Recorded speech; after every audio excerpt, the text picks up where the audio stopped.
Siapakah yang engkau cari? Siapakah yang engkau cari di dalam meniti hari-harimu? Apa pula yang engkau cari di dalam menilai makna dirimu? Apa pula yang engkau nanti? Hidup ini cuma sekali. Janganlah kau menangis lagi. Bukakan mata, hiduplah dengan harmoni.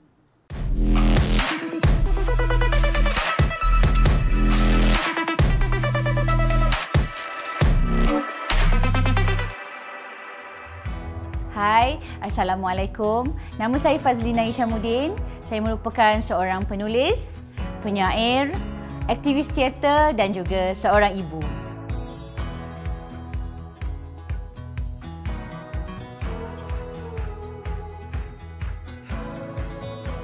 Saya memang daripada saya kecil lagi, minat menulis tu memang ada.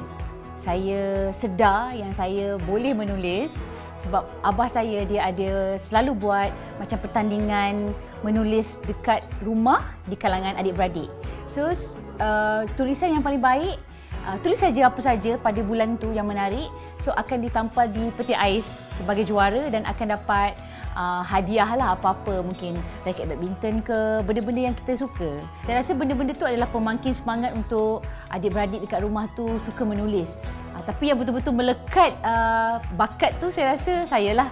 Dan kemudian saya melanjutkan pelajaran, pergi mengambil kursus pun, mengambil kursus sastra, belajar ke tingkatan 6 pun saya mengambil jurusan sastra juga. So dari situ minat tu bercambah dan saya sedar bahawa mungkin satu hari nanti saya mungkin akan menjadi seorang penulis lah.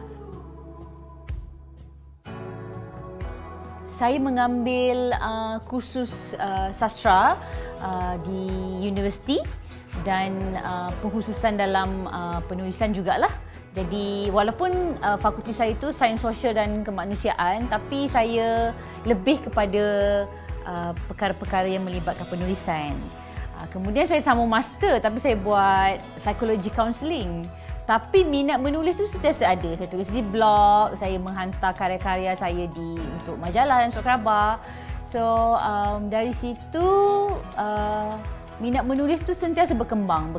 So, walaupun saya terlibat dalam bidang pekerjaan lain tu dalam apa orang kata kesinambungan hidup saya ni, saya banyak terlibat dengan produksi, buat filem, buat drama, buat iklan dan sebagainya. Tapi all the way tu perjalanan tu sentiasa diisi dengan proses menulis dan kerja-kerja penulisan lah.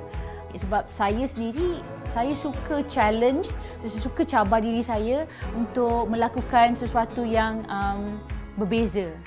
Ilham ni dia boleh datang daripada pelbagai bentuk lah. Kadang-kadang waktu saya memasak, kadang waktu saya senggang lah, saya nak duduk di sofa sambil melihat anak saya pun boleh dapat inspirasi. Waktu berkebun, itu waktu senggang lah. Kalau saya keluar lagi, melihat gelagat manusia, melihat persekitaran, melihat berita, menonton filem, mendengar lagu. Saya fikir semua itu memang Tuhan turunkan sebagai ilham untuk kita kutip dan menukarnya dalam bentuk penulisan.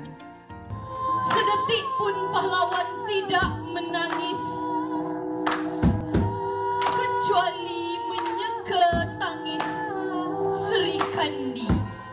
Pada awalnya saya banyak menulis pengalaman-pengalaman saya sendiri, pengalaman kawan, pengalaman-pengalaman yang saya nampak dan saya adunkan ke dalam bentuk fiksyen. Yang saya rasa temanya pelbagai, kehidupan lah. Kebanyakannya kehidupan sebab saya ni suka kisah realiti lah, kisah-kisah kehidupan realiti ni saya suka adunkan. Kalau jadi fiksyen pun tapi still kita nampak dia macam wow, bila kita baca tu kita rasa macam real lah. It happened somewhere lah dekat Malaysia, dekat sini. Walaupun di masa tu saya tulis tu mungkin saya tengah pergi Bangkok contohnya, tapi rasanya real tu macam ia berada di sini. Saya suka dengan bentuk yang begitu. Macam mana saya nak menulis dalam bentuk itu untuk menghadapi permasalahan ini?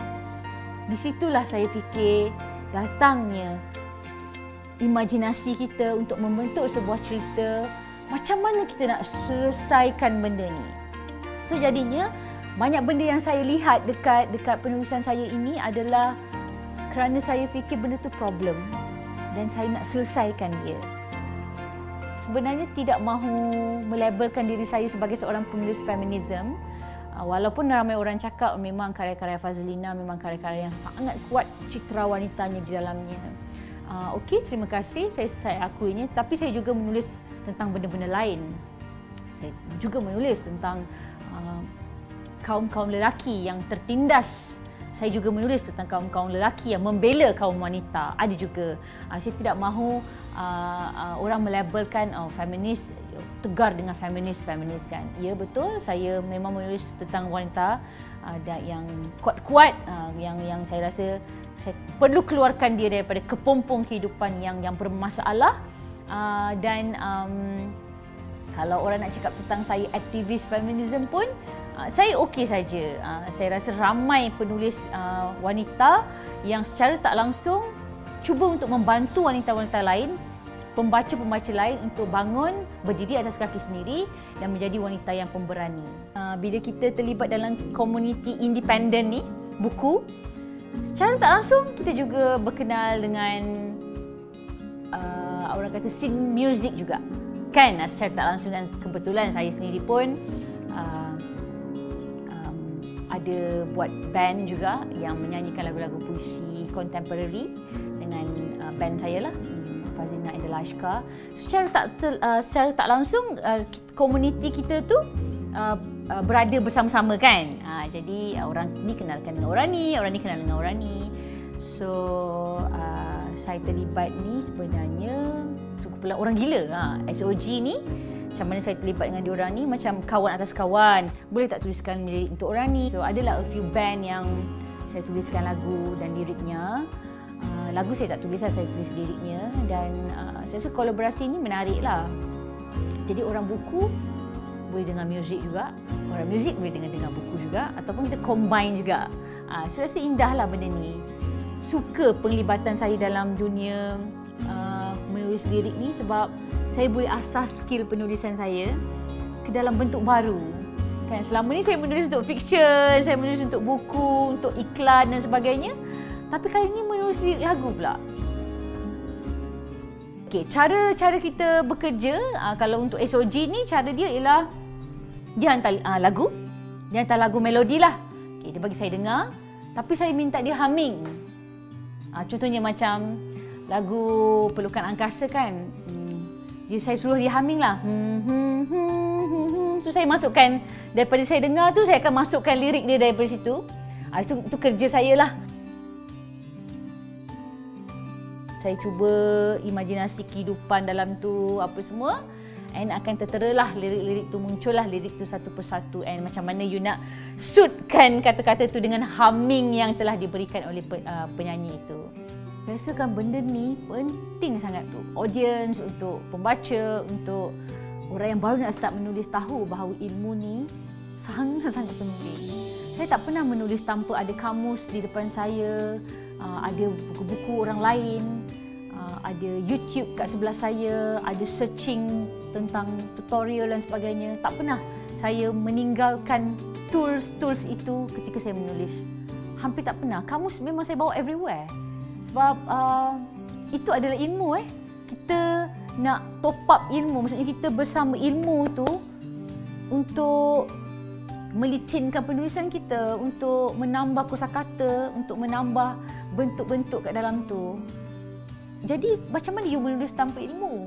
Kan, jadi bila orang tanya saya, Kak, macam mana nak jadi penulis? Nombor satu, saya cakap banyak membaca. Itu ilmu tu, banyak-banyak membaca kan. Baca.